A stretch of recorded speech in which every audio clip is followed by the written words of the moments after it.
Zarul dengan Mas pukul 9. 9.30.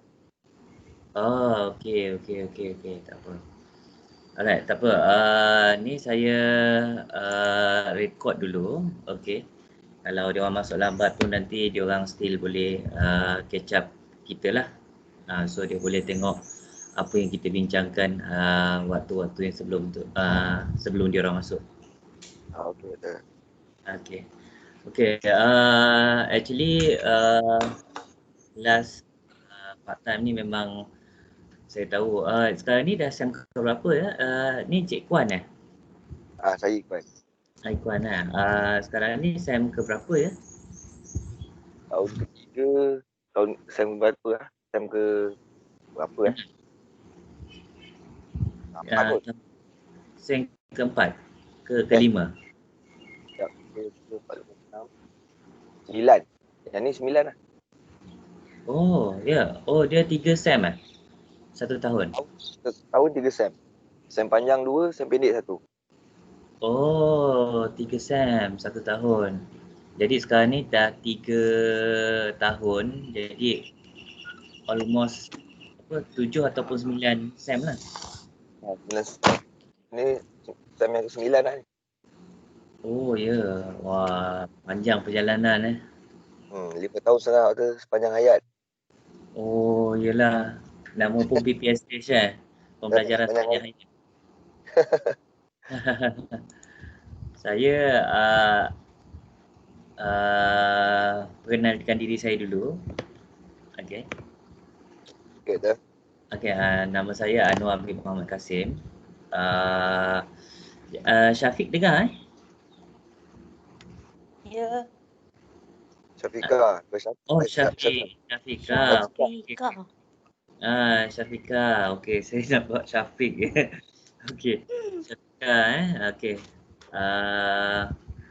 Jadi Syafiqah, jadi semua saya perkenalkan diri saya dulu sebelum saya go further.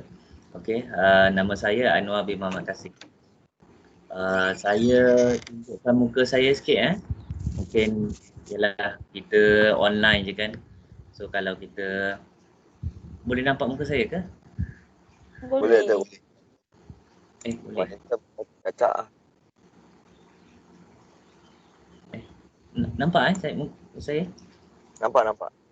Nampak Oh, saya tak tahu yang saya dilihat atau tidak. Okay, jadi saya ulang sekali lagi, saya Anwar bin Muhammad Kasim. Saya daripada Jabatan Mekatronik lah. Okey, Mekatronik di Universiti Teknikal Malaysia Melaka. Okay, saya actually bawa Fakulti Kejuruteraan Elektrik. Okay. Jadi Fakulti Kejuruteraan Elektrik ni saya difahamkan you all semua daripada Fakulti Kejuruteraan Mekanikal Ya, betul. Okay, baik.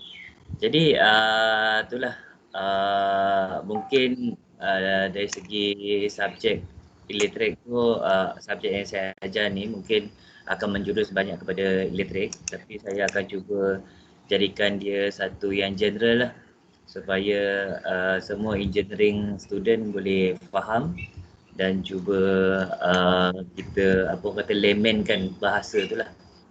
Okey. Itulah so untuk seperti yang kita bincangkan yang sebelum ni, pembelajaran secara part time ni memang perlukan satu kekuatan dalaman lah sebenarnya. Dia bukan sahaja luaran tapi kekuatan dalaman supaya kita dapat teruskan dan dapat habiskan lah kan. Saya ada beberapa pengalaman jugalah daripada kawan juga dan juga yang terdekat adik saya sendirilah. Okey, dia habiskan 8 tahun untuk dia punya degree. Okey. Lama je. Macam mana? 8 tahun. 8 tahun. Saya tak tahu dia pakai UTM Space punya lah. UTM Space. Mungkin dia 1 tahun 2 sem lah. Okay. Jadi basically itulah saya dengar 8 tahun tu memang lama lah kan. Tapi gigih lah dia dapat habiskan, dapat juga dia punya graduate. dalam mechanical lah, mechanical di UTM Space. Selain daripada tu ada seorang sahabat saya di Marbi juga, dia buat part time juga, total dikata 10 tahun. Tapi dia ada pindah-pindah universiti lah. Universiti yang terakhir dia pergi full 8 tahun lah. Yang lagi 2 universiti tu 1 tahun dia rasa macam tak sesuai dengan dia punya cara pembelajaran. And then dia tukar last kali dekat UTM pun 8 tahun. Yang saya dengar tu gigih lah dia. Sekarang ni dia plan untuk sambung master dengan saya lah. Pun dia nak buat secara part time juga. Mungkin dari segi komitmen dengan keluarga dan sebagainya kan. So that's why ada yang memilih part time lebih baik lah. Tapi apapun saya ucapkan tahniah lah tahniah kepada semua yang you all sangat bersemangat lah, sangat bersemangat dan gigih untuk meningkatkan lagi mutu kualiti diri sebenarnya. Sebab bagi saya belajar ni seperti yang Cik Ikwan juga cakap tadi, okey, pembelajaran sepanjang hayat kan. Sampai bila pun kita kalau diberikan kekuatan, diberikan ni, kita sebenarnya perlu lakukan lah. Sebenarnya selain daripada kita pun dia akan menjadi role model kepada anak-anak kita sebenarnya. Betul. Motivation. Supaya anak kita akan tercabar dengan semangat kita, dengan umur kita yang tak adalah lanjut kan. Umur kita dah ada yang 30, ada yang 35, ada yang ni kan, tapi still nak teruskan ambil belajar kan, sampailah katakanlah sampai PhD ke katakan. So memang itu akan membuatkan lagi anak-anak kita untuk lebih maju daripada kita sebenarnya kan. Dan kita pun nak cakap dengan dia orang pun kita lebih confident kan sebab kita melaluinya dengan gigih dan tabah lah. Tapi itulah hidup ni bukan kita saja kan, tapi keluarga kita, benda tu kita tak nampak, tapi daripada segi semangat kita dengan komitmen yang kita laksanakan, insya-Allah Allah akan buka ruang untuk diri kita dan keluarga-keluarga kita juga. Okey. Boleh saya buat mohon perkenalan diri daripada ahli yang ada kat sini?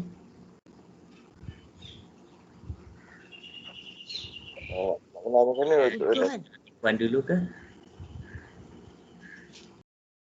Assalamualaikum. Selamat pagi doktor. Saya Ikwan. Daripada Melaka lah. Okey, dari Melaka ya. Okay. Sekarang ni bekerja di mana ya? Saya berkhidmat di JPJ je. Oh, JPJ. Okey. So JPJ dekat JPJ Bukit Katil tu? No, saya di pusat latihan akademi Tiang 2. Oh, dekat mana? Kelang 2? Tiang 2 Melaka. Oh, Tiang 2 Melaka. Okey. Okey, bagus. Ingatkan dekat Bukit Katil kan sekarang ni ada kluster bukit kan? Dulu saya dah pindah pusat latihan lah. Dah di pusat latihan Okey, baik, good. Okey, terima kasih Cik Puan. Next Cik Akmal ke Puan Syafika? Okey, nama saya Syafika binti Muhammad Sarif. Saya kerja di Seremban, menetap di Melaka. Okey, kerja Seremban, menetap di Melaka Oh, berulang-alik lah ya? Ya. Oh, okey. So, boleh saya tahu kat mana kerja? Dekat Senawang. Oh, Senawang. By the way, you all kerja 8-5 ataupun ada yang shift ke macam mana? Saya 8-6. 8-6. Lain tak tahulah ada shift ke tidak. Oh, Encik Ikwan macam mana? Saya normal. Normal 8-5 lah. Okey, 86. Jadi keluar rumah lambat lah. Awal lah Saya keluar rumah pukul 6. Allah. Dah berapa lama kerja di sana? Dah 7 tahun dah. 3 tahun 7. Oh, 7 tahun. Subhanallah. Daripada awal memang dah duduk Melaka Tak, sebelum ni parents. Lepas tu saya kahwin, dah 4 tahun. 4 tahun dah saya pulang. Oh, okey. Oh, gigih memang saya jumpa orang-orang yang gigih dalam ni. Semua yang semangat wajah, semangat. Okey. Cik Wan dah lama bekerja? Baru je tu, 12 tahun. Oh, 12 tahun. Lama tu. Dia tak baru dah tu. Dah orang kata kalau dalam perkhidmatan dah setengah lah juga. Setengah 25 tahun, 12 tahun tu hampir setengah lah. At least. Suku Oh ya, okey, baik. Alright. Kita terima kasih Puan Syafiqah. Okey, saya boleh dengar daripada Encik Akmal.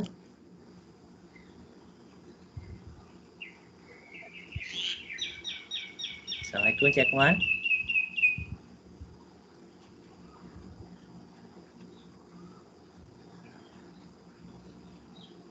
Encik Akmal ada?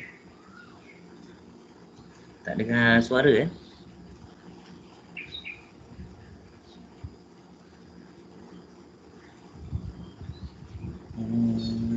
Encik Akmal.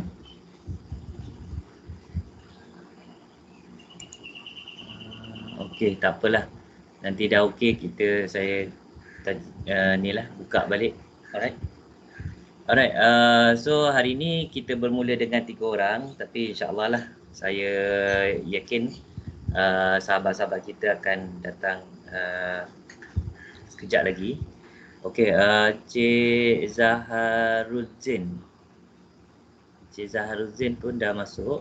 Tadi saya ada nampak seorang dalam grup tapi dia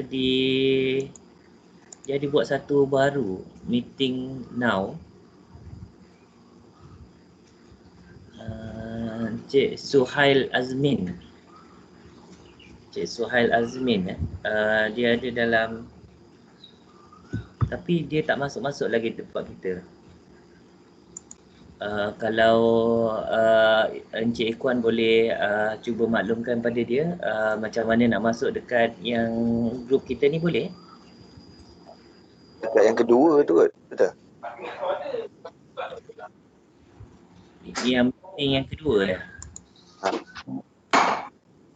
Doktor, saya nak leave sekejap, doktor. Saya nak tukar pergi laptop. Sekarang saya guna handphone ni. Oh ya, boleh, tak ada masalah. You boleh keluar masuk lah. Sekejap saya nak leave sekejap, nak tukar laptop. Tak apa. Alright. Okay, tak apa. Dengan apa yang kita ada ni, kita mulakan. Saya rekodkan sekali. So, jadi kawan-kawan kita yang mungkin lambat ataupun ni, mereka boleh boleh lihat baliklah apa yang kita bincangkan hari ni start daripada pagi ni lah.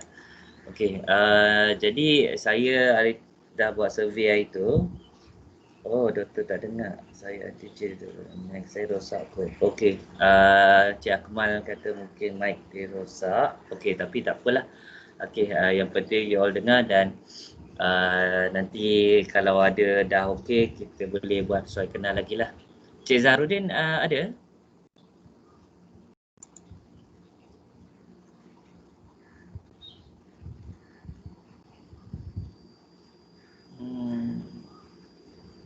Cik Zaharuddin?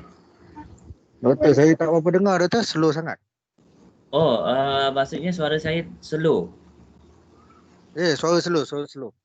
Saya try pakai earphone. Saya pakai earphone ke? Ya, doktor, saya pakai earphone. Hello, Assalamualaikum. Dengar saya? Hello, dengar suara saya?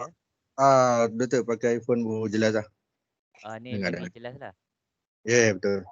Okay. Alright.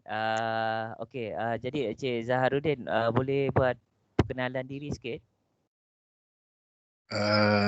Assalamualaikum warahmatullahi wabarakatuh. Waalaikumsalam. Nama saya Zaharuddin Menzari. Okay. Saya berumur 40 tahun. Oh, abang kita. Dah berkahwin, mempunyai 5 orang anak. Alhamdulillah. Saya memang berasal daripada Melaka lah. Betul? Oh, Melaka lah. Di air Molek. Boleh. Saya bekerja di Majlis Perbandaran Hang Tuah Jaya, MPSTJ. Oh, MPHJ. Wah, memang kawasan UTM lah. Sebagai penolong jentera lah di MPSTJ. Oh, penolong jentera. Okey. Ya, saya. Wah. Oh, jadi dah berapa lama di MPHJ? Daripada baru buka 10 tahun dah betul. Okey. Cik Zaharuddin di bahagian mana ya? Kejuruteraan. Saya Jabatan Kejuruteraan. Saya berjaga maintenance untuk bangunan Melaka Mall tu lah. Oh, Melaka Mall yang tempat MPHJ tu lah. Ya, saya. Okey. Baik. Alright. Alhamdulillah hari ni kita jumpa ramai saya lah jumpa ramai kenalan baru. Okay, you all dah hampir 3 tahun kan? Betul dah masuk tahun 3 ketiga. tahun. Jadi saya adalah kali pertama lah dengan you all.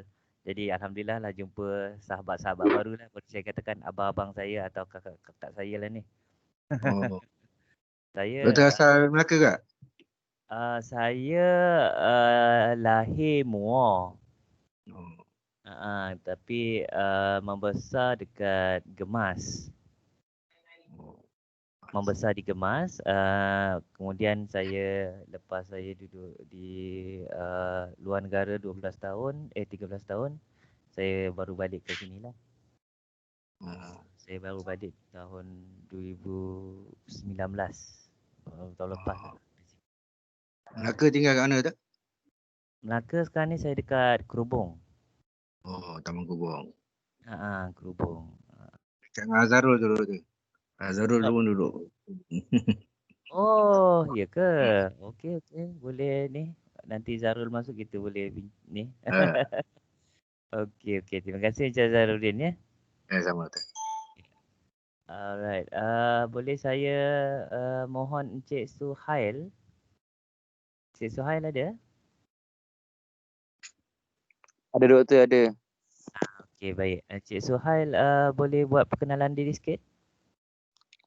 Saya Suhail Azmin, bekerja di Rail Line dekat Batu Berendam, bahagian maintenance. Okey, rail line buat apa ya rail line? Wastewater. Oh, wastewater. Uh, Okey. Menarik.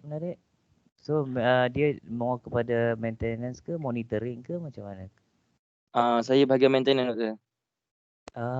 Okey. Tapi wastewater basically dia mau wastewater services lah. Itu macam Macam mana tu? dia punya business apa kata business dia macam mana airline ni? Dia adakah dia basically apa yang dia buat dalam business airline? Dia lebih pada kontrol air lah. Rawat air untuk buang ke sungai. Oh, kontrol Air air. berkilang. Oh. So pemprosesan, kontrol, monitoring. Proses. Okey. Menarik. Saya ada buat juga beberapa research berkenaan dengan water quality. Okey. Lepas tu ada USV nak buat yang sekarang ni nak strengthen dekat USV lah, unmanned surface vehicle. Yang mana kita letakkan kita punya sensor dan sebagainya. So USV ni macam robot lah, dia akan pusing tasik ataupun sungai tersebut dalam secara berkala dan dia boleh docking untuk dia punya untuk pantau keseluruhan kawasan tersebut lah. dari segi dia punya apa pencemaran dan sebagainya lah. Oh. Tapi yang water monitoring tu memang saya dah buat. Cuma sekarang ni saya nak tambahkan dengan bahagian robotik dia supaya kita boleh buat macam apa kata pemantau tanpa orang lah. Unmanned space vehicle. Itulah. Itu intro sikit lah saya punya research. Alright. Okay, Cik Ikhwan dah masuk balik Okay. Dah Doktor dah. Alright. Terima kasih Cik Suhail ya. Okey Doktor. Okay, baik. Ni semua duduk Melaka lah kecuali semua duduk Melaka lah kan? Okay. Tapi itulah kali ni kita tak dapat berjumpa secara fizikal. Kita jumpa secara face to online sajalah. Tapi itulah dia ada pro and cons. Pro dia mungkin boleh jumpa di mana-mana. Kan? Di rumah ke, di ni ke, kan tak perlu nak datang ke UTM atau sebagainya kan. Tapi con dia mungkin dari segi feel dia tu lah kan. Sebab kita tak jumpa secara berdepan. Jadi orang kata hati ke hati tu kadang-kadang tak nampak muka, tak nampak ni kan. Jadi dia agak ni sikit lah bagi saya lah kot. Mungkin tuan-tuan kalau tak tahulah macam mana kan. Tapi bagi saya lebih suka depan-depan, kita kenal hati ke hati. Bila belajar tu lebih mudah senang nak disampaikan lah bagi saya. Betul Doktor. Banyak cabaran online ni Doktor. Betul kan? Itulah. Sebab kita dalam komunikasi kan diajar memang mata ke mata, hati ke hati, betul kan? Betul Doktor. Barulah. Dia orang kata jatuh mata baru jatuh ke hati kan, daripada mata jatuh ke hati. Betul. Jadi apa benda yang kita nak sampaikan, kita akan tengok mata and then masuk ke otak, ke hati kan. So barulah benda tu lebih mudah untuk kita tangkap lah kan. Kita ingat memori tu sendiri yang membuatkan kita lebih senang nak nak tangkap. Sebenarnya kita ilmu tu dia kadang-kadang kita baca selalu pun tapi kita tak ada memori tu susah juga kan. Tapi bila ada situasi tu kita akan teringat balik. Oh, hari tu kita belajar ni kan. Betul. Kalau saya kan kita akan lebih ingat memori tu, cerita lawak ke apa kan, membuatkan lebih kita orang kata lebih ingat. Tapi bila online ni hanya sekadar tengok laptop kan. So memang cabaran tu memang ni lah kan. Mudah divert kita punya semangat kita tu kan. Tadi fikir lain, fikir lain, tengok anak bising, isteri tanya ni kan. So ada macam-macam benda yang boleh inilah kan. Tapi apa pun kita cuba yang terbaik, okey. Ialah dengan pandemik COVID-19 ni yang semakin agak merisaukan lah sangat merisaukan bagi saya. Berbanding dengan PKP yang kali pertama, saya rasa PKP yang kali ni agak ialah 2-3 kali ganda kan daripada yang asal dulu. Ya, dura-dura nak darurat pula Doktor. Itulah darurat politik Darurat pentadbiran dia kata. Darurat pentadbiran Aduh, macam-macam lah Doktor kan. Memang tahun 2020 ni satu cabaran bagi kita semua sebenarnya. Kalau saya dulu kecil-kecil saya dengar tahun 2020 ni kereta terbang, terbang semua ni kan. Sekarang ni kapal terbang boleh tak boleh terbang kan. Betul Malaysia maju. Malaysia maju. Tak Kawasan 2020 Doktor. Betul. Saya dulu kecil-kecil saya ingat saya bagi tahu saya umur adik-adik lagi lah daripada abang-abang sekalian. Saya baru 38 tahun. Oh, sebaya Doktor. Oh, sebaya. Sebaya. Oh, sebaya. Okey. Paling tua Zaharudin, dia 40 dah tu. Oh, okey ke? Okey. So kalau umur 38 tahun dulu masa saya 82 bila Tun Mahathir cakap tahun 2020 kan. So ingat kira terus 2020 82 aku masa tu 38 tahun. Tapi itulah sekarang lah umur 38 tahun. Itulah fikir balik apa yang kita angan-angankan dulu kan. Sebab masa tu rasa umur 10 tahun kot. Ya. Ceritanya dunia dah nak kiamat Doktor, macam-macam penyakit keluar dah ni. Itulah kan. So itulah. Jadi saya rasa itulah memang kita kena apa kata sabar. Yang penting bersabar, insyaAllah ada hikmah dalam sesuatu yang Allah turunkan lah. Dan kita InsyaAllah kita saya. nampak benda tu insyaAllah lah hidup kita akan redha dan kita akan sentiasa apa orang kata bersyukur lah. Betul. Allah akan bagi benda yang baik-baik dekat kita. Tapi kalau kita salahkan Allah akan kita nampak semua tak baik. Jadi itu yang kita harapkan diri kita ni dijauhkan daripada segala mudarat lah.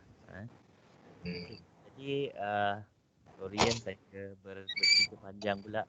So Okey ni lah, actually Okey, Doktor. saya pun Doktor, nak faham. Zarul dah masuk ni Doktor, Zarul. Tapi dia tak kenalkan diri ke Zarul ni. Sudah kenalkan diri. Zarul tak kenalkan diri. Oh ya, mana Zarul? Syareza. Zarul Syariza. Oh ya, Angkat tangan, okey. Angkat tangan. Angkat tangan Zarul. Okey. Doktor Boleh tak saya Zarul ni Zarul. kenalkan diri. Saya pun tak kenal dia lagi ni. Oh ya ke? Kan dah 3 tahun. Okey, Cik Zarul boleh perkenalkan diri? Hello, Assalamualaikum. Waalaikumsalam. Saya Zarul. AKM Ratu lah. Itu je lah. Ada Asal daripada mana? asal daripada Johor, Segamat. Oh, Segamat. Okey, baik. Segamat. Alright. Jadi sekarang ni bekerja di Saya bekerja di Komplek Munshi Abdullah lah. Komplek Munshi Abdullah di Dekat- Segamat. tak, dekat Melaka ni. Dekat PSN. Oh, Munshi biasa. Bukit Cina. Ya, Bukit Cina. Okey. Oh, so pegawai bank lah, ya? Bukanlah sebagai ni lah, macam manage untuk komplek ni lah. Oh, bagian manage maintenance dan sebagainya lah. Ya, betul. Okey. Manager ni Doktor. Oh. Tadi kan Itulah. tak kenal tadi kan? Dengan umur-umur macam ni saya boleh anggap ni dah level manager ni. Rasa semua ni. Tapi apa pun kita sama-sama kita belajar. Saya bukannya saya nak mengajar tapi saya nak berkongsi sebenarnya dengan apa yang saya ada dan kita sama-sama dapat menghayati dan appreciate lah ilmu ni lah kan. Okey. Supaya ilmu yang kita ada ni kita cuba kongsikan, sampaikan dan kita amalkan lah. Walaupun dalam bukan kehidupan seharian, mungkin dalam pekerjaan kita dan sebagainya lah. Okey. Jadi okey, terima kasih Cik Zarul ya. Alright. Jadi ada sekarang ni 2, 4, 6. 6 dah masuk. Cik Puan Syarmili ya. Tadi dia mesej saya dia ke klinik dahulu. Jika dia dah okey ataupun ni dia akan datang bersama kita lah. Okey. Alright. Oh, Dr. Zamani dia ada maklumkan email address UTM. Okey, yang untuk kali pertama ni saya akan gunakan email you all yang didaftarkan di PPSH. Tapi kalau next round ataupun pukul 10 nanti kalau saya addkan email yang lain boleh ke ataupun ke macam mana? Email UTM ke Doktor? Email UTM semua you all ada? Ada tapi jarang guna. Jarang guna lah. Dah biasa daripada awal tahun pertama dulu sampai sekarang guna email yang kita orang guna ni je lah. Email UTM guna untuk ULearn je. Oh, untuk ULearn saja. Oh, okey. Itulah saya pun tengok di PPSH memang email ini. Jadi bila saya addkan tu addkan you all dalam MS Teams ni, itu yang saya gunakan ini. Saya ingatkan you all memang tak ada email UTM, tapi tak apa, kita mulakan dengan ini dahulu untuk kita jalankan dulu, and then nanti kalau saya bincang, kalau memang perlukan nanti kita cuba bincang balik lah. Saya akan addkan you all punya email. Doktor, Ya saya. Sebenarnya berapa orang kelas kita? 8 ke 9? 8 orang. 8 eh? 8 orang. Ya. Dalam grup 1, grup 4 dengan grup 5 saya ingat. Ada 8 orang. Grup 1 ada 6 orang, grup Okey. 4 ada seorang, ada grup uh, grup berapa? 5 1 orang. Saya boleh sharekan list group you all. Boleh Boleh. Okay, you all boleh tengok dekat saya punya paparan nanti. Saya sharekan.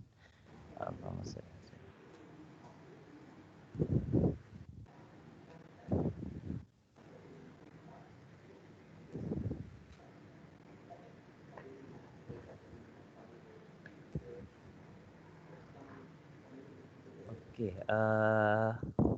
ini adalah list yang saya dapat daripada sistem PPSH.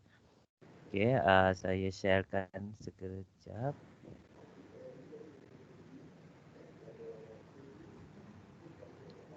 Okay, so ini adalah dia punya sistem lah. Okay, kalau dilihat, boleh nampak tak apa yang saya sharekan? Tak nampak tu. Tak nampak lagi ya? Okey dah. Okay dah. Zoom Okay. tu.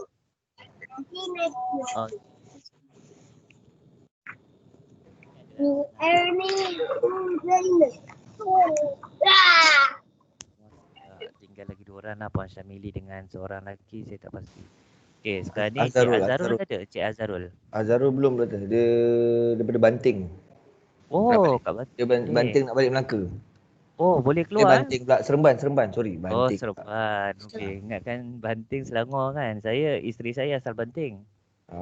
Bila sebut Banting saya oh, ya ke? Tak ada Seremban. Oh, Sorry. Seremban. Okey.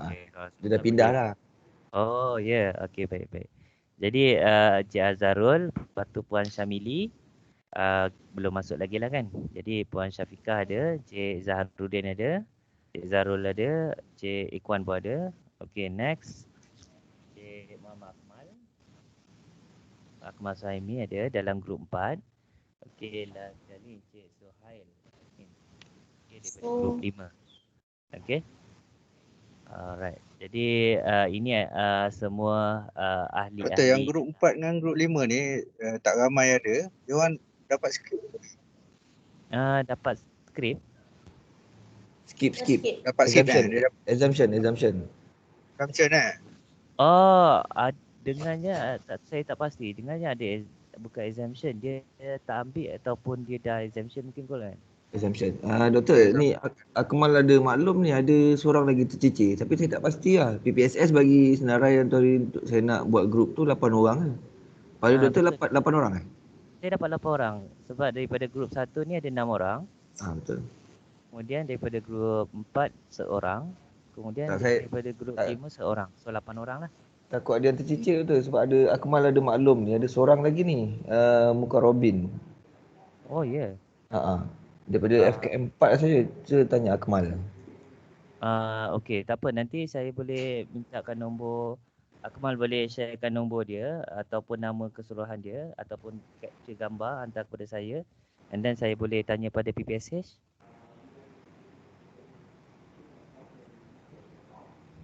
Boleh Encik Akmal hantarkan PM ke ataupun hantar adalah grup pun boleh. Nanti saya boleh terus forward pada PPSH untuk mereka check lah. Sebab kalau ikut dalam sistem tak ada. Okey. Tapi kalau dia nak masuk dulu kelas ni tak ada masalah. Takut nanti. Tapi kalau kita sekarang ni apa kata? Allahumma salli ala Muhammad, kita rekod. So kalau tertinggal pun sebenarnya kita boleh tengok balik lah. Saya akan rekod setiap 2 jam mengikut kita punya session lah. Kalau panjang sangat takut nak apa cut susah kan. So at least 2 jam. So saya boleh, ini yang kelas kita. So next saya akan sharekan ialah kita punya jadual kita lah. Boleh lihat jadual kita.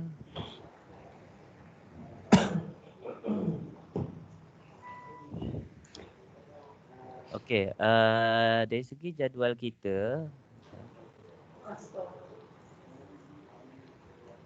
Ni. Okey, jadual kita akan laksanakan selama 6 hari sahaja. Okey.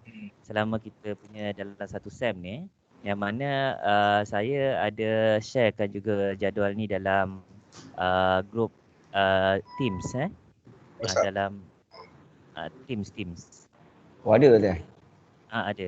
Yang dalam teaching plan lah. Bukan, dia ada satu lagi. Kalau dalam Teams tu saya sharekan ini. Dalam chat lah.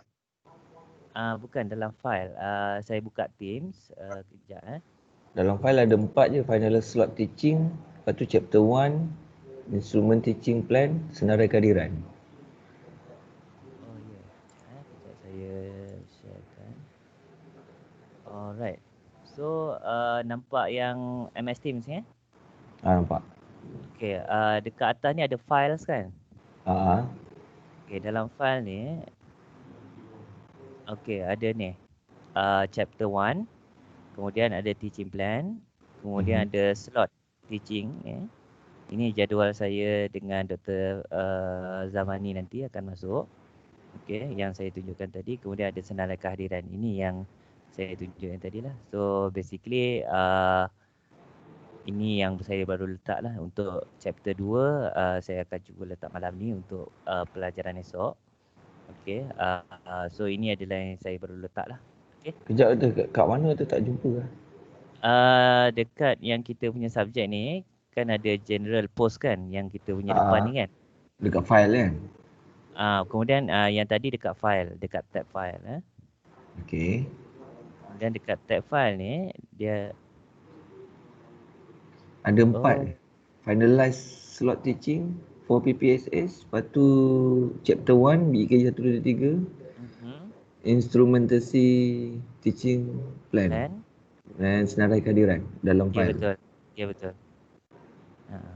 Masa ni ada 4 dahulu. Okey, nanti saya akan masukkan yang Dr. share tadi tu, yang jadual tu kat mana? Yang finalize slot teaching ni. Yang word ni. Okay, alright. Alright. So yang saya share ni yang inilah. Okay, so saya share kembali. Okay, kita akan okay, saya akan pergi satu persatu. Okay, kita akan hari ni ada 24 hari bulan. Okay, kemudian esok, alright. Kemudian 5 Disember, 6 Disember, 16 Januari dengan 17 Januari lah. Ini apa jadual yang saya terima daripada PPSH lah. Jadi saya wujudkan satu table macam ni untuk kita lihat secara overall keseluruhan satu kita punya subjek lah. Alright. Jadi untuk bahagian pertama chapter 1 sehingga chapter 4, okey, saya akan ambil alih. Okey. Kemudian daripada chapter 5 sehingga ke chapter 7 Dr. Zamani akan ambil alih. Okey. Okey, jadi untuk hari ini kita akan cover daripada chapter 1 sahaja, okey. Dan kita fleksibel sebenarnya. Kalau kita habis awal, kita akan habis awal lah.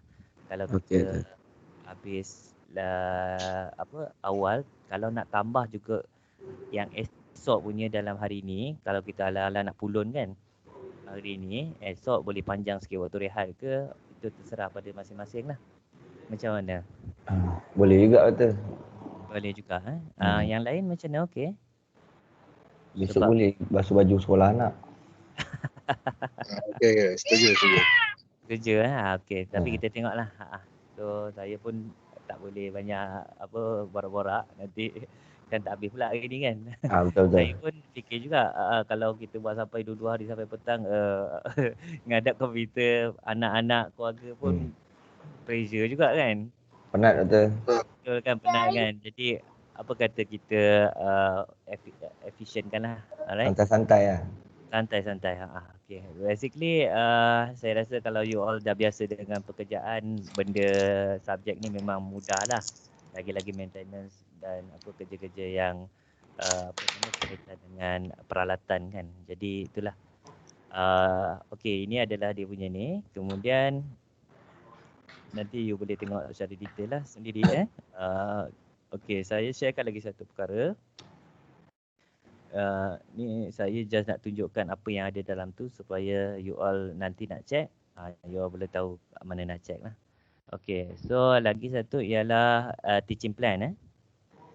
Okay, teaching plan ni saya kena maklumkan juga supaya kita tahu tadi apa yang kita nak belajar.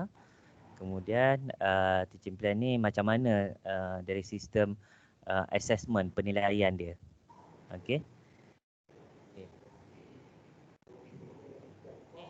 Ini adalah dia punya teaching plan lah. Okey, kalau dalam bahasa Melayu dia ialah perancangan mengajar. Perancangan mengajar yang mana saya dan Dr. Zamani, okey, basically dia tak ada perbezaan dengan yang lepas-lepas tahun-tahun sebelum ni, yang batch-batch sebelum ni ambil.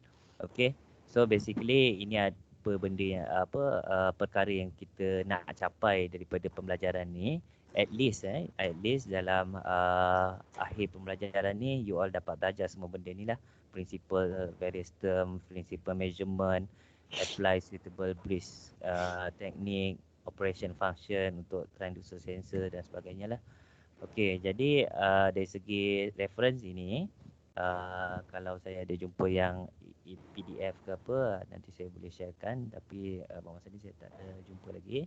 Okay, basically lecture for 2 hours tutorial ni, tapi ini adalah fleksibel lah. Kita tak ada tetapkan wajib laksanakan. Okay, kita akan yang penting you all dapat terima dengan baik lah. Okay, dari segi penilaian. Okay, dari segi penilaian sebenarnya teaching plan ni kita berpandukan kepada aliran perdana. Aliran perdana maksudnya aliran yang dilalui oleh pelajar-pelajar UTM yang full time. Okey, full time. Okey, jadi sekarang ni kita tetap ada midterm, assignment, quiz, final exam. Okey, yang ini basically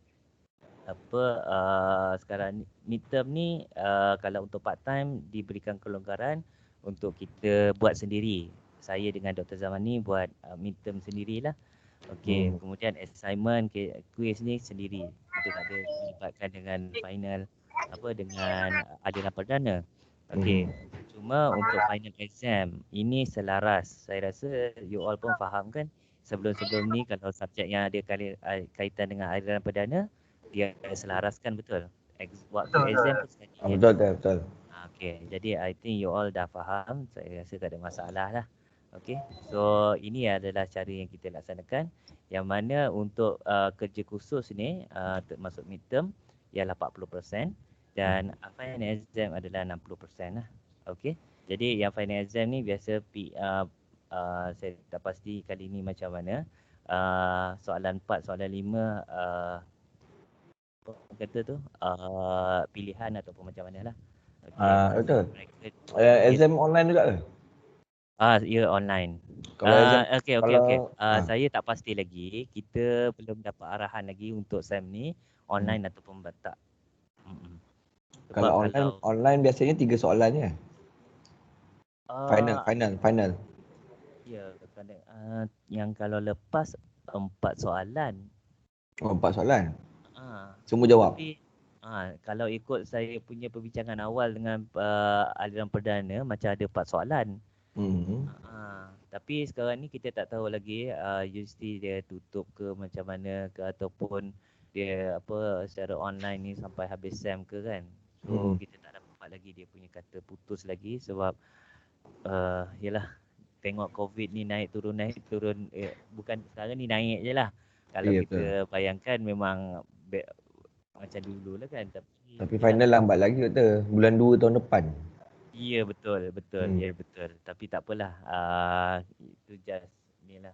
Benda tu berubah-ubah, so kita tak perlu cerita lebih lah. Nanti kan berubah lagi kan. Okay. Alright. So dari segi silibus yang ini seperti yang saya cakap lihat tunjuk tadi dalam tu. So ini complicated. Better tengok yang kat sana. Yang satu lagi yang final saya tunjuk tadi. Itu lagi nampak. Okay. Alright, yang ini tak perlu tahu pun tak apa. Okey, itu sajalah. Okey, untuk yang general punya ni. Okey, saya tutup yang ini. Alright, boleh kita masuk ke cerita kita yang sepatutnya? Bukan sepatutnya. Boleh. Boleh. Teruskan. Baik, terima kasih ya. Alright, saya masuk ke slide saya lah boleh? Boleh.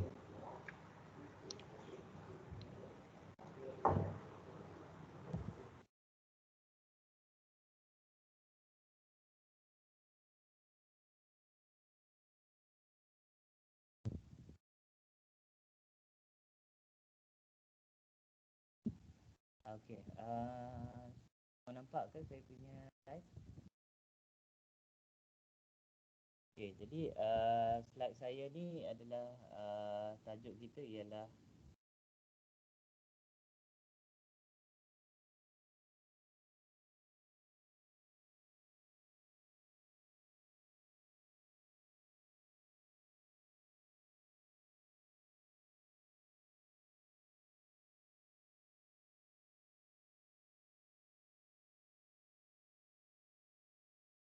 jadi kita punya subjek ni ialah prinsipal instrumentasi dan prinsip instrumentasi dan pengukuran dalam bahasa Inggeris instrumentation.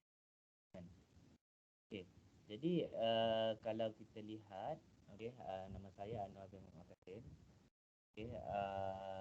Chapter kita yang pertama ialah pengenalan kepada instrumentasi dan pengukuran. Kalau ikut slide ni dia bahasa Inggeris tapi saya cuba bahasa Melayu dan perkataan yang mudah difaham lah. Jadi saya daripada Fakulti Elektrik. Kalau nak jumpa saya bila-bila nanti boleh di bangunan B, 333 dan nombor 3. Kalau ada apa-apa pertanyaan boleh email ataupun WhatsApp. Jadi teaching plan saya dah upload dalam MS Team. Cuma yang YouLearn ni saya tak explore lagi. Saya pun tahu macam mana, tapi buat masa sekarang ni saya letakkan MS Team sebagai official lah. Jadi nanti orang kata macam syarat ke seperti lah. Tapi kadang-kadang macam-macam lah. Saya nak buat YouLearn lah tu lah. Tapi apa pun kita akan gunakan MS Team sebagai official lah. So dalam akhir ni, akhir pengajaran kita kita nak capai LO ni lah. Define various measurement instrument, prinsip instrumentasi dan aplikasinya dan terms dan standards yang digunakan dalam prinsipal.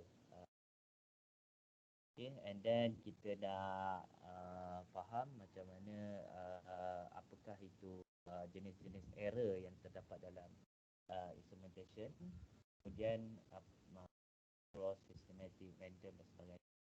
Kemudian dari segi statistical method, macam mana kita nak kenal pasti dan macam mana kita nak analisis error yang kita ukur tadi dari segi accuracy dia, dari segi ketepatan dia, dari segi precisionnya, dari segi limiting errornya. Ini outcome untuk chapter ini saja untuk chapter ni saja, bukan chapter keseluruhan subjek. Ini chapter saja. Kemudian describe type of describe type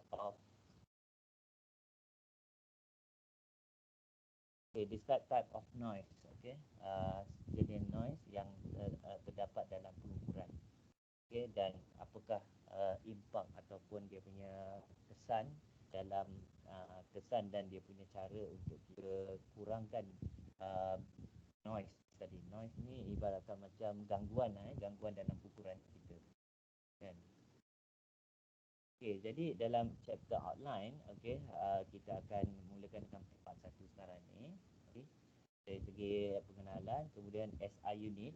Saya pasti kalau tuan-tuan belajar diploma atau sebagainya, dia ada SI unit ataupun dimension dan standard dalam pengukuran dan standard dalam electrical measurement.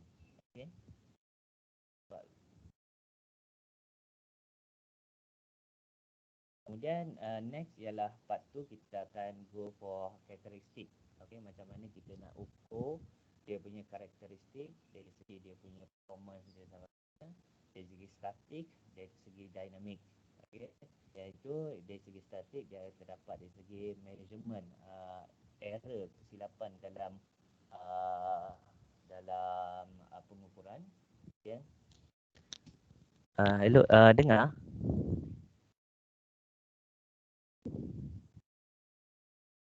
Assalamualaikum. Boleh dengar ke ni? Dengar. Dengar. Boleh, Okey. boleh. Boleh teruskan Peter. Okey, baik. Okey, Tinggal kemudian tapi slide tak gerak tadi. slide tak gerak Okey. Sekarang dia nampak chapter online part 2. Betul. Dah nampak. Okey, baik. Nampak. Okey, baik. Alright, okey. Selain daripada tu, dalam statik ni kita akan lihat dari segi jenis-jenis error kesilapan dalam pengukuran. Okey, dari segi dinamik pula kita akan lihat dari segi statistical analysis. Okey, macam mana kita nak kenal pasti apakah performance dinamik dia. Kemudian limiting error, apakah error-error yang menyebabkan dia ada limit. Kemudian summation of error, macam mana kalau ada beberapa jenis error.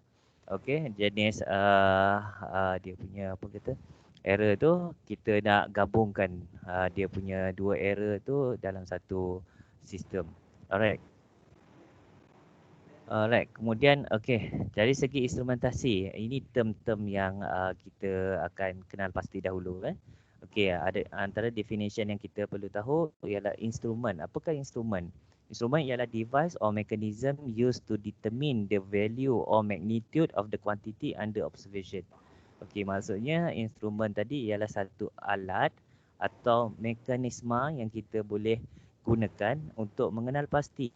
Okey, untuk mengenal pasti bacaan nilai dan magnitude. Magnitude ni besar ataupun kecil lah. Okey, magnitude satu-satu kuantiti yang kita perhatikan atau kita lihat lah. Alright. Itu dia maksudnya dia adalah satu alat lah. Okey, kalau paling mudah kita boleh cakapkan pembaris lah pembaris. Pembaris adalah satu alat. Kalau tak ada pembaris, macam mana kita nak ukur satu panjang kuantiti tu. Alright, so kita nak tahu berapa value dia kan. Kalau tidak kita main agak-agak kan, ataupun kita pakai kaki kita kan. Ni berapa kaki agaknya? Pakai kaki betul. So kita agak-agak satu kaki tu lebih kurang dalam berapa sentimeter, kita agak macam tu kan.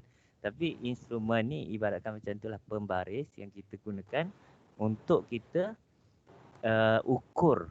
Okey, ukur dan kita kena pasti berapakah nilai dia. Okey. Alat ataupun mekanisme. Alright, mekanisme. Okey, selain daripada tu, electronic instrument. Apa pula kan? Okey, electronic instrument ialah alat tadi tu berdasarkan kepada electrical dan electronic principle. Okey, contohnya macam multimeter. Okey, contohnya multimeter ataupun contohnya macam voltmeter. Kan? So maksudnya ada gunakan elektronik dalam alat tersebut. Okey. Kalau pembaris tadi dia tak ada electrical kan. So sebab dia adalah senggatan kan. Tapi kalau sekarang ni kadang-kadang ada yang dia guna laser, betul? Ada dia guna laser, dia ukur panjang satu-satu tempat tu dia guna laser. Pun ada juga. Okey, itu dah panggil electronic instrument. Kan? Laser tu tepat ke tu? Laser tu bergantung pada kualiti yang kita pilih lah. Kalau yang mahal sikit, yang tepat tu tepat lah. Tapi kalau kita ambil yang biasa-biasa je, tu tak adalah tepat. Sebab tapi still ada plus minus jugalah, betul? Ada. Mana-mana alat pasti ada plus minus. Dia takkan ada. Dia paling kurang dia ada micron level punya ni lah. Micron level punya accuracy lah. Dia punya error. Nanti kita akan tengok dari segi error lah. Plus minus berapa persen dia punya tu. Sebab dalam senggatan pun, pembaris kan. Pembaris, line dia punya senggatan tu pun, dia punya lebar dia tu kan akan mengambil kita punya consideration, pertimbangan kita. Nak ambil line yang belah hujung sini ke line belah sini. Kan? Ke nak ambil tengah-tengah. Kalau dia memang kecil je, tak apalah kan. Kadang-kadang ada pembaris yang dia punya senggatan dia tu besar. So mana yang ni dia punya yang kita nak baca, yang belah sini ke tengah ke hujung? Itu masing-masing punya ni lah pandangan kan. Patut ambil sinilah.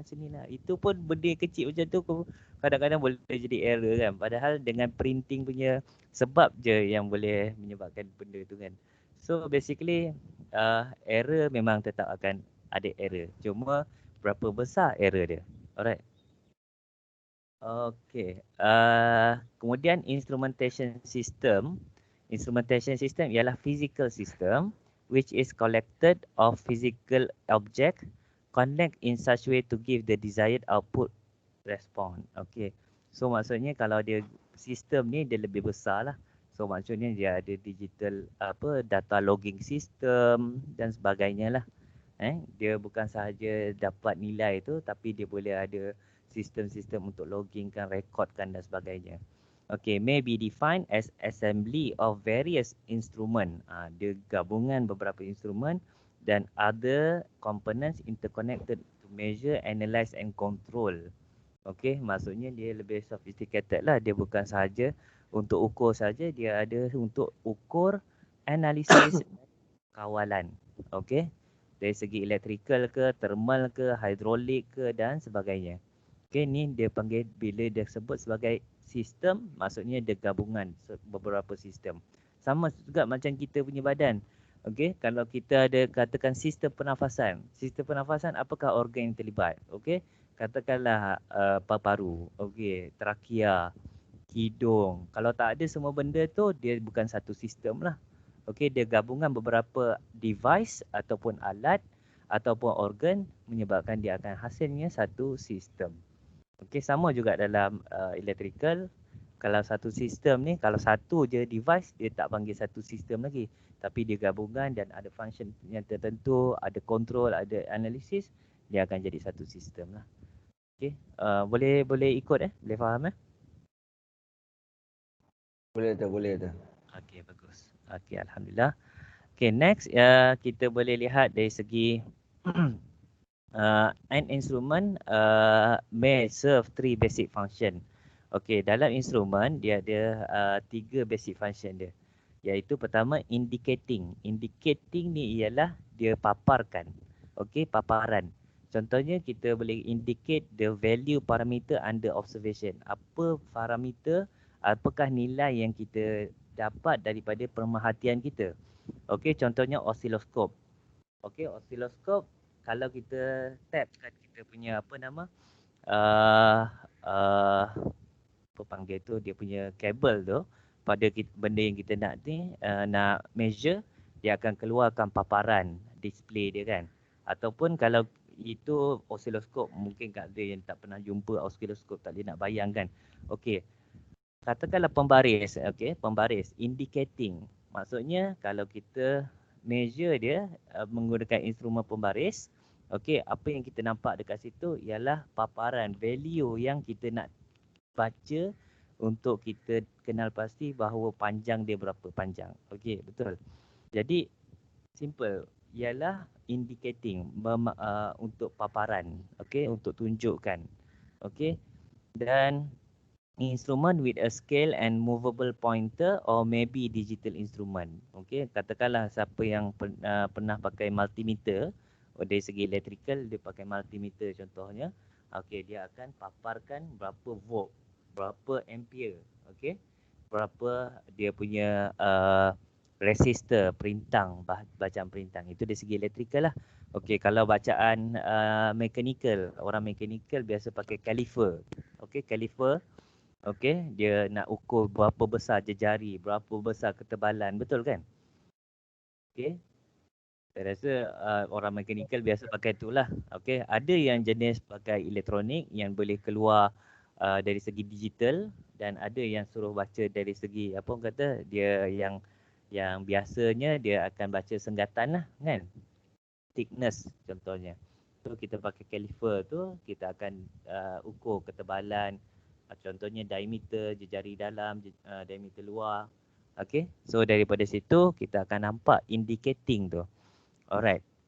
Yang kedua ialah instrumen. Contohnya kalau electronic instrument, okay, recording. Okay, recording. Recording ni maksudnya dia catatan. Okay, catat atau record.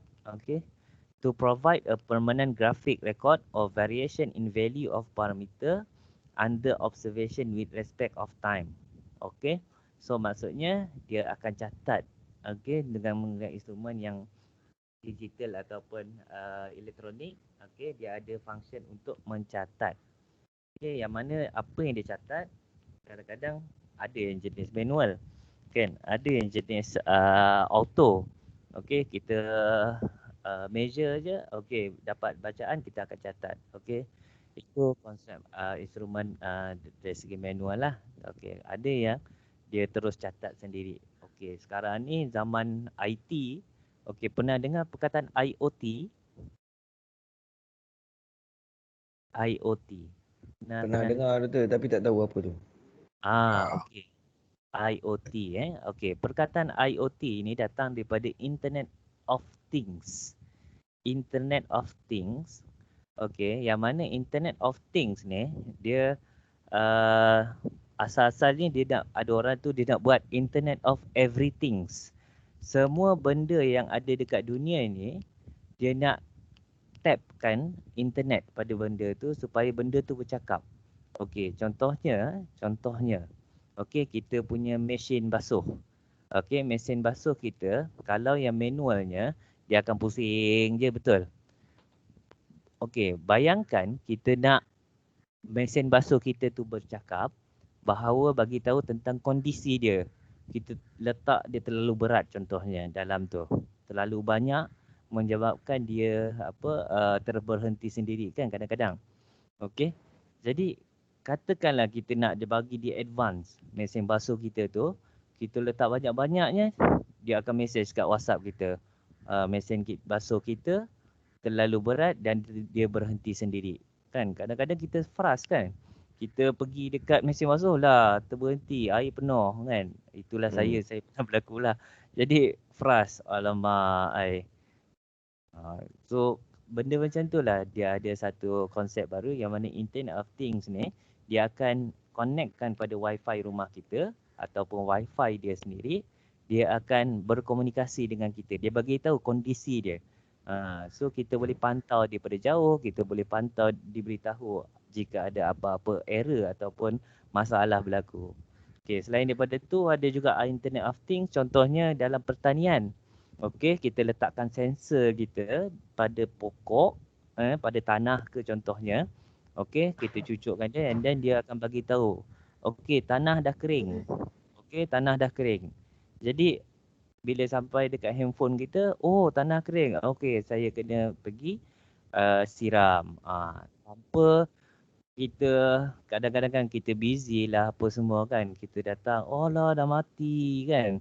Kita punyalah tanam susah-susah kan. Cangkul sini, cangkul sana, pergi beli pokok apa semua kan. Rupanya kita tak sempat nak jaga dia, dia dah mati. Kita bayangkan kita letakkan satu sensor, alat tu boleh bagi tahu kita yang bahawa pokok kita tu dah kurang air yang perlu dijaga. Jadi bayangkan kita ada satu alat sistem Internet of Things macam tu. So pokok kita akan sentiasa terjagalah. Maksudnya sekarang ni Internet of Things ni dia nak bagi semua benda-benda bercakap. Tu contohnya Internet of Things. Internet of Things ni dia kadang-kadang bergantung pada wifi tak Doktor?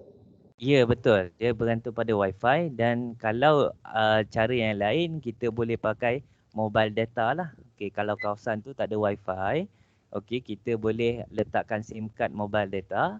Kemudian mobile data tadi yang hantar sistem tu kepada cloud, kepada awan, sistem awan. Okey, saya boleh katakan awan lah sebab dia kata cloud kan.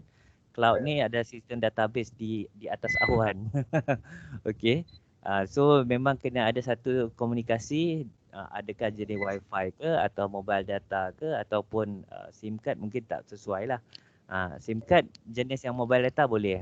So maksudnya kena ada internet lah. Okey. Tak kisah wifi ke atau macam mana. Okey. So itu adalah Internet of Things lah. Okey. Itu saya boleh cerita sikit dulu. Nanti mungkin saya boleh tunjukkan research yang saya laksanakan lah. Yang mana saya buat sekarang ni smart farming. Yang mana saya cerita tadi pokok tadi perlu air ke, perlu baja ke, adakah cahaya tak cukup ke, cahaya cukup ke, dia bagi tahu. Supaya kita tahulah, oh rupanya sistem kita ni sedang ada hadapi problem yang kita perlu lihatlah. Itu untuk smart farming. Ada yang baru lagi, yang lain lagi. Contohnya smart factory. Okey, factory kita tu katakanlah sedang dalam apa orang kata, kita ingatkan dia jalan dengan baik, kita dah balik rumah semua, rupanya esok tengoklah dah 12 jam dia terberhenti. Kalau kita tak ada siapa pantau masa tu, 12 jam lah dia berhenti. Tapi kalau kita ada satu sensor atau sistem yang memberitahu pada kita yang sistem tu ada error, dan kita boleh cepat-cepat pergi check kan. Bayangkan company kalau berhenti satu hari 12 jam, katakan berhenti 1 jam pun dah rugi banyak kan. So itulah, so dengan adanya industri 4.0 kan, so bermacam-macam sistem akan lebih wujud lah. So alhamdulillah lah saya pun AB pun dah pakai smart meter lah tu. Okay, saya AB pun dah pakai smart meter lah. kan TNB pun dah pakai smart meter, betul? So daripada handphone ataupun daripada ni semua kita boleh check real time punya data, betul? Itu salah satu contoh IoT lah, betul tak? Ya, betul. As long as kita ada dia punya wifi dekat situ ataupun dia punya mobile data kat situ, dia akan hantar semua kepada cloud lah. Okay. Selain daripada tu, mungkin dari segi apa yang saya kata, kalau waste water management kan pun sama. Okay. So dah berlaku, dah terlambat. Jadi sebelum berlaku ataupun masih minimum lagi dia punya kesan tu, better kita bertindak lah kan. Sebelum dah jadi lama, baru kita nak bertindak lagi susah nak baiki, nak cuci ke kan. So itulah macam apa yang berlaku di Selangor contoh kan. Selalu air tak ada kan, betul. Jadi memang kalau semaran ada tempat kan, jadi kalau kita dapat ada satu sistem pantauan 24 jam yang tak tidur, kalau harapkan manusia ni boleh tu boleh, tapi yalah manusia perlu tidur. Kadang-kadang kita tengok pun tak berkala kan, nak kena rekod lagi kan. Kalau ada IoT ni semua dia dah boleh keluar graf sekali. Dia boleh keluar graf, dia boleh bagi notifikasi bahawa yang sistem tu keadaan kat situ tak berapa baik kan. So supaya kita akan dapat ni lah. Cuma dia punya kontra dia, manusia kalau dapat tu tak boleh tidur lah sebab ada orang bagi tahu kan. Macam setiap masa je, alamak WhatsApp naik ke kan. Kalau dihantar ke WhatsApp, okay system down. Tiba-tiba dah tak boleh tidur pula kita kan. Patutnya boleh tidur, ini langsung dah tak boleh tidur, dah kena dah buat kerja kan. Tapi itulah dah jadi macam tu lah nanti. Tapi tak apalah, kita buat gunakan teknologi untuk bantu kita kan. Bukannya nak lagi menyusahkan kita kan. Tapi itulah, it depends on our perception juga. Okay, selain daripada tu, controlling to provide control of the system being monitored. Contohnya kita di samping kita pantau recording tadi, kita kontrol sekali. Contohnya bila berlaku pencemaran terus, akan ada satu sistem untuk tutup, katakan empangan tu ke, untuk tutup terus saluran air yang masuk ke tangki ke kan. Ataupun kalau smart farming, dia akan terus kontrol pump untuk supply air pergi ke pokok ke kan. Kalau factory, dia terus akan tukar modul yang rosak tadi kepada modul yang elok secara automatik. Itu antara sistem yang advance lah. Alright, itu adalah basic function dalam instrumen. Untuk measurement pula, tadi kita ada terms kita punya subjek ialah instrument dan measurement. Untuk measurement is a process of determining the amount, degree of or capacity by comparing with the accepted standards of the system units being used. Maksudnya ialah proses macam mana kita nak mengenal pasti amount, nilai, berapa degree dan kapasiti, tahap pengukuran. So basically dari segi bahasa Melayu dia lah, pengukuran ialah macam mana kita nak ukur kan. Macam tu lah bahasa Melayu dia senang, macam mana kita nak ukur. Bahasa Inggeris dia pusing-pusing kan. Okey, pengukuran ni ialah macam mana kita nak ukur, proses macam mana kita nak ukur. Adakah ukur pakai pembaris dengan mata ke, ataupun guna alat elektronik dengan tembak je ke, ataupun macam mana kita nak dari segi elektronik, okey, macam mana kita nak cucuk dia, sentuh dia ke.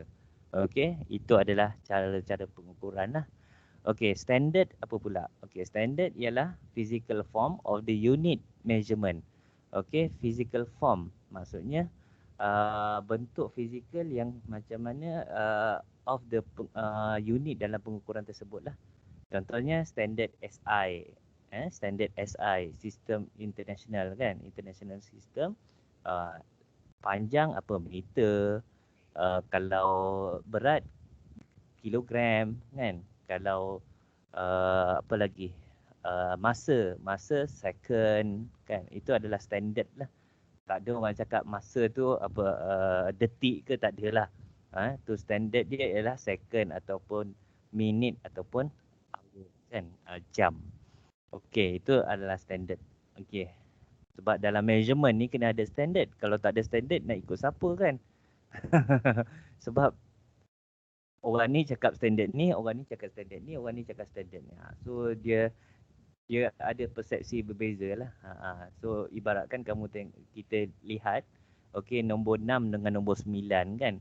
Orang daripada sudut sini nampak 6, orang daripada sudut sana nampak 9, orang daripada sudut sini nampak garisan je, nampak daripada sudut sini garisan. Macam mana? Kan? So it's how we can lihat satu benda tu daripada satu sudut yang sama. Okey, supaya itu jadi satu standard lah. Okay, and then measuring instrument is the device used for comparing the unknown quantity. Okay, measuring instrument ni ialah dia gabungan antara cara pengukuran dan device, instrumen tu tersebut. Yang mana kita tak tahu kuantiti tu, okay, dan kita gunakan satu alat pengukuran untuk mengukur, okay, untuk comparing ni macam membezakan ataupun membandingkan kuantiti yang kita tak tahu. Okey, nanti kita ada contoh-contoh dia, nanti kita akan lihatlah. Okey, menggunakan unit of measurement yang unit tadi yang saya kata meter, kilogram dan sebagainya, ataupun standard kuantiti yang telah ditetapkan. Okey, itu adalah measuring instrument. Okey. Alamak. Sorry, apa yang saya cakap tadi ini apa yang saya cakap tadi ni. Itulah. Measurement kan. Tak keluar lah tu. Tengok tak ada measurement. Baru nak tanya doktor. Oh, ya ke? Okey. Sebab actually saya ada dua display. Yang tuan-tuan nampak ni pada display laptop saya. Yang saya baca tadi, saya lihat tadi ialah pada satu lagi display. Sebab yang display pada desktop saya ni, dia ada keluar satu pop-up tu. Your microphone isn't working, dia kata. Saya tak boleh nak hilangkan dia. Saya tak tahu macam mana ni. So benda ni dia menutup saya punya bacaan, saya punya slide tu. Jadi saya sukar nak hilang ke tepi ke dia. Saya minta maaf ya. Okey, kalau ni boleh bersuara bagi tahu saya. Kadang-kadang saya tak perasan. Okey. Alright. Okay, next boleh saya go next?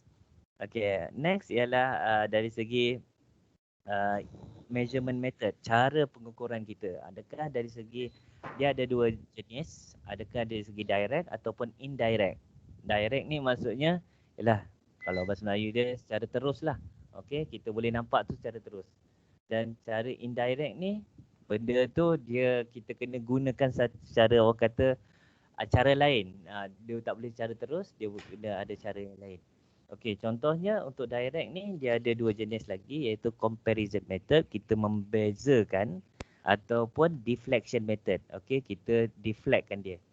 Okey, yang mana dalam comparison method ni terbahagi juga kepada opposition, difference dan null. Okey, kita tengok satu persatu. Okey, dalam indirect measurement, okey, Indirect measurement ialah the unknown quantity is determined by measuring other functionality, related quantities and calculate the desired quantity. Okay, kita ada satu quantity yang kita tak tahu, okay, yang kita tak tahu lagi, and kita gunakan satu measuring yang kita menggunakan function yang lain, okay, other functionality related quantities. Tapi dia boleh measure quantity yang sama, tapi cara yang berbeza, okay.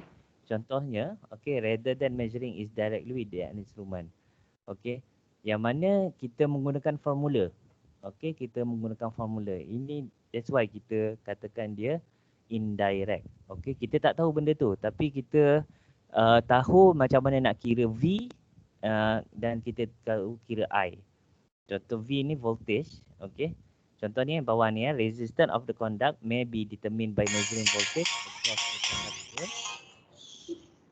Okay, V dan current flowing through the conductor I and calculating by ohms. Maksudnya kita nak dapatkan value R, nilai perintang tadi. Okay, kita tak tahu value tu, tapi kita tahu macam mana nak dapatkan value V dan kita dapatkan value I. So dari segi apa nama? Dari segi electrical dia, R equal to VI, V over I. Okay, V bagi voltage bagi dengan arus, kan? Jadi secara indirect dia, kita nak dapatkan R tadi menggunakan formula tadilah. So kita dapatkan nilai V, kita dapatkan nilai I, dan kita bahagikan, kita akan dapat R. Okey, itu adalah secara indirect. Maksudnya kita tak dapat direct R terus, tapi kita boleh terus tahu V bahagi I. Okey, ini adalah salah satu contoh lah. Okey, selain daripada tu, okey, untuk metod yang kedua ialah direct measurement. Okey, direct measurement kita terus, okey, bandingkan benda yang kita tak tahu tadi, kuantiti yang kita tak tahu tadi dengan standard yang dah ada. Okey, standard yang dah ada maksudnya dari segi kilo ke meter ke, kalau dari segi panjang meter lah. Okey, dari segi berat kilo lah. Okey, ini directly kita comparekan dia dengan standard. Okey. So maksudnya the result is expressed as the numerical number and a unit. Numerical number tu ialah value yang kita dapat tadi lah. Okay, dan unit dia. Contohnya meter ke, kilo ke dan sebagainya. Okay, direct methods are quite common. Okay, biasa digunakan for a measurement of physical quantities. Okay, untuk kuantiti yang secara fizikal seperti panjang, berat dan masa lah. Okay, yang mana kita boleh measure dia dengan menggunakan pembaris ke, kita boleh measure dengan penimbang dan jam lah. Okay, generally, okay, secara umumnya direct measurement can be classified into two types. Okay, yang tadi kita sebut tadi iaitu deflection dan comparison. Okay, yang mana deflection ni ialah metod pesongan. Okay, ini saya dari segi perkataan ya, nanti saya akan tunjukkan dia punya macam mana metod pesongan, macam mana metod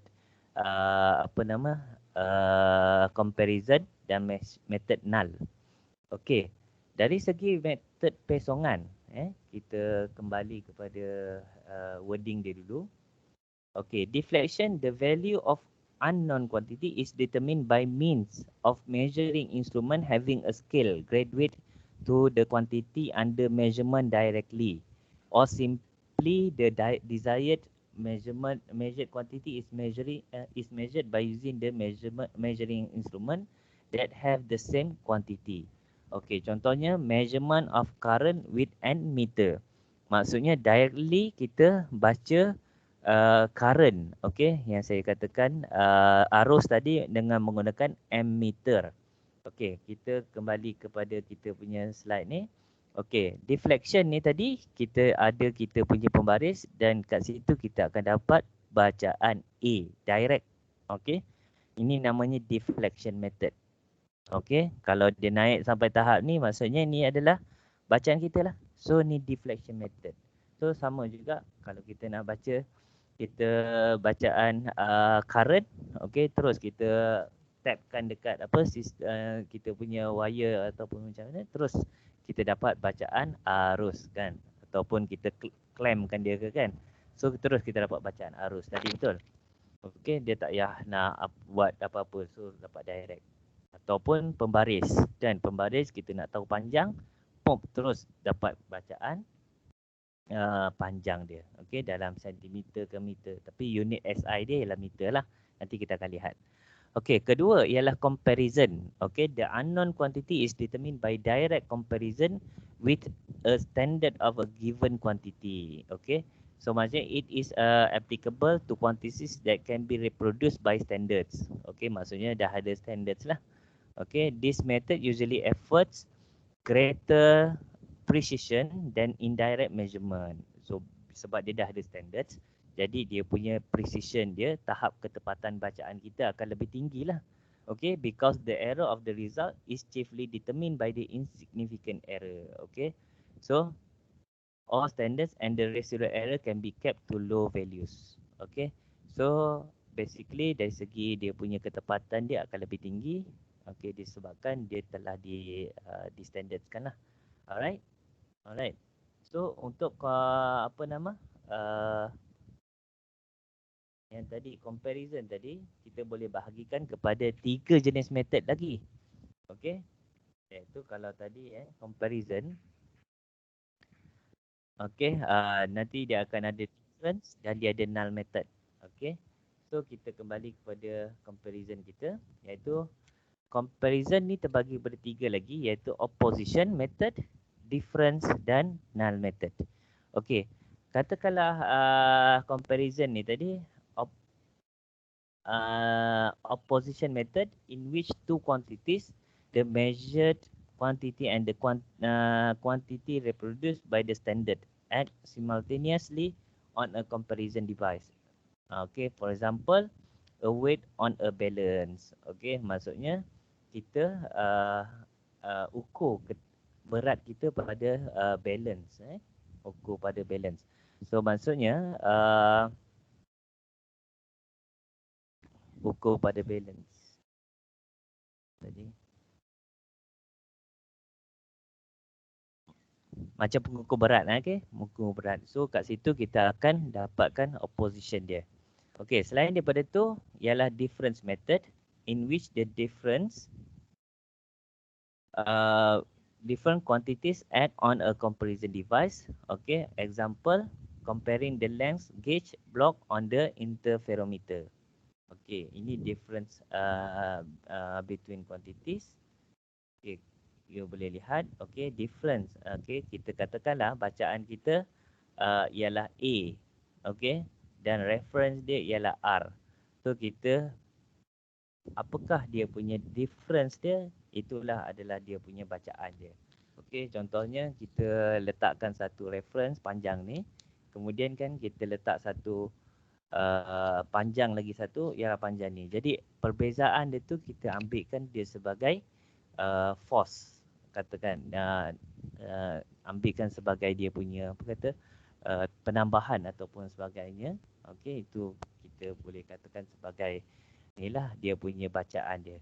Ini boleh kita anggapkan satu kalau you all tahu tentang apa panggil tu strain gauge.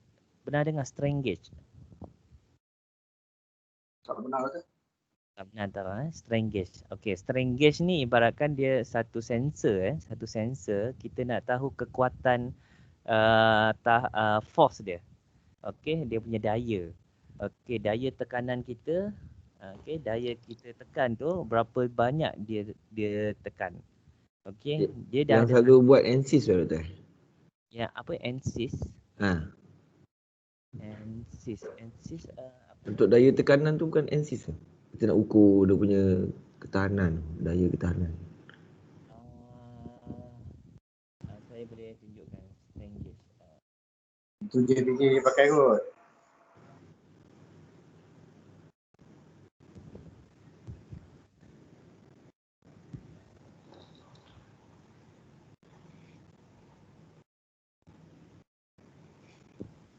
NSYS, NECIS.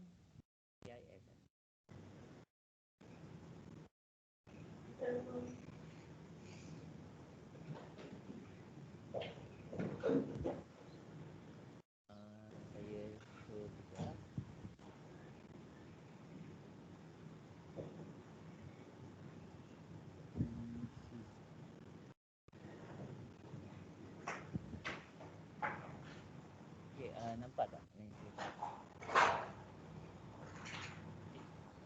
dia akan ukur dalam bentuk resistor. Boleh nampak yang saya tunjuk ni? Nampak tu. Ni.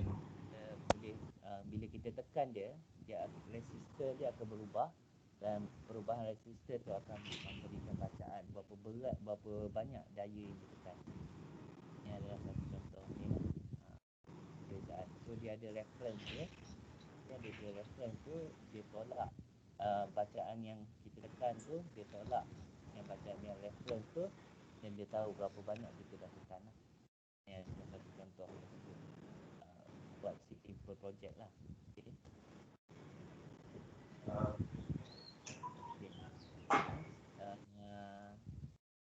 Saya balik kepada saya slide.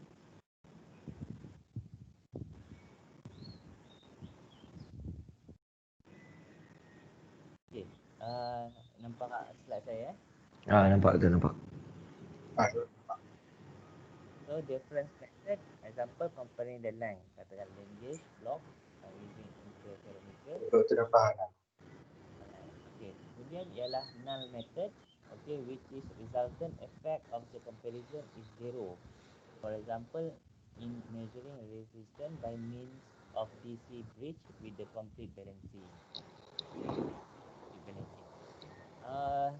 Ingat tak zaman-zaman dulu kalau pergi kedai kan, dia pergi kedai macam mana nak ukur berat beras. Apa dia tu? Nak ukur beras, berat beras, nak beli berapa kilo kan. Kan dia ada macam balance, macam BN punya tu. Timbang dacing. Depan ada tu. Sedang cerita macam BN punya tu lah. Timbang dacing. Dacing kan. So macam mana kita nak tahu berat kita punya barang tu dah cukup atau tidak. Dia ada satu standard, okay, dan kita comparekan dia punya tu supaya dia akan sama, balance kan. So, barulah kita tahu yang kita punya barang tu dah cukup 1 kilo, betul? Betul. So itu adalah satu konsep yang kita panggil null method supaya dia punya perbezaan dia ialah zero. Okay. Yang mana kita katakan reference kita ada satu pemberat. Doktor, suara doktor slow tak apa jelas. Okay, sorry. Saya punya speaker, bukan speaker apa, headphone saya terlupa pegang. Okay. Okay, mic ni saya terlupa pegang. Maaf. Okay, so maksudnya kalau kita lihat, okay, null method ni kita ada satu reference yang mana contohnya satu pemberat 1 kilo. Kita nak beli beras 1 kilo. Okay, jadi kita akan letakkan pemberat kita di sebelah dacing, yang dacing macam BN tu. Okay, sebelah lagi kita letakkan kita punya barang yang kita nak beli, betul? Jadi pemberat tu akan akan meningkat sampailah dia akan balance, betul Betul. Dan itu dinamakan sebagai null method lah. Okay, kalau lihat dalam saya punya slide ni, okay, null method ni kita ada satu reference 1 kilo katakan. Kemudian kita punya bacaan A ni kita nak ke arah daripada kosong ni tambah sampailah 1 kilo A. Okay, so ini adalah konsep null method. Okay, konsep yang begini dalam elektrik pun guna. Okay, nanti you all akan belajar dalam bab DC bridge, AC bridge, okay, Wheatstone bridge, okay, yang mana kita nak tahu berapakah dia punya R apa semua perintang dengan menambahkan supaya value R dia adalah kosong. Contohlah, okay. Bila R dia tu konsisten ke doktor? Ya. R tu konsisten ke? Supaya nanti dia ada satu chapter DC bridge yang saya maksudkan ni. DC bridge ni, okay, dia akan saya boleh tunjukkan dia punya ni. R tu dia value R tu last kali dia akan jadi kosong. Okay. Okay. Tapi tak apa, nanti chapter 5 jauh lagi. Kita nak tengok satu-satu nanti Alright. Okay. Tapi basically untuk null method ni macam mana kita nak hasil tolak dia tu supaya jadi kosong. Okay. Alright. So null method ni kalau ikut measuring current and voltage more accurate by balancing the circuit. Okay, so nak dapatkan accuracy better lalukan cara null method yang mana no current flows through the measurement device by using potentiometer atau Wheatstone bridge. Wheatstone bridge ni dia macam satu ni lah, apa ada satu gambar dia macam ni. Saya buka slide.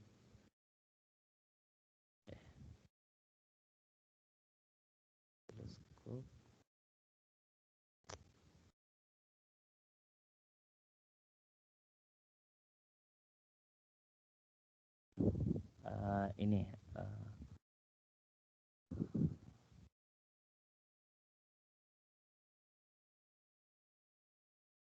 kejap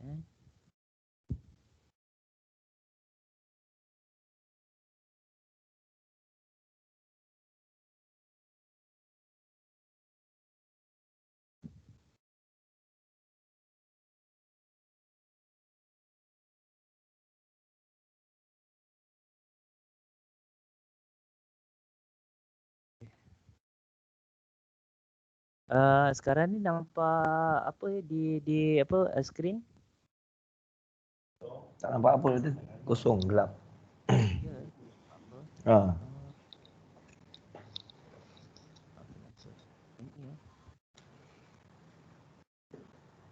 Doktor nak share apa tu? Ada Wheatstone bridge. Tapi saya punya ni dia kata hide share option. Tapi masalahnya saya tak ada share apa-apa. Okey tak apa. Saya rasa dia nak suruh kita rehat kot. Saya punya sistem ni dah ni lah. Oh, okey, take fire doktor, take fire. Saya ingat boleh tak kita take fire atau take 10? Boleh. Setuju. Saya pun setuju. Okey bagus. Saya nak keluar jap cari lauk tu. Oh ya ke? Okey. Kita start pada 10:30 ke macam mana? Okey. 10.30. 10.30. Boleh. Boleh. Setuju. Saya nak beli ikan jap. Alright. Okey, mungkin saya keluar kejap sebab saya punya sistem ni dia tak tahu apa pasal. Saya mungkin keluar sekejap, saya masuk balik. Okey. Doktor rehat dulu. Baru kan? Saya buat recording baru. Panas. Okey, saya leave lah. Saya habiskan stop recording, kemudian saya leave, kemudian saya buat baru, nanti you masuk yang baru ya ke? Dekat MS Okey Teams. doktor. Alright. Baik. Terima kasih semua. Doktor. Sama.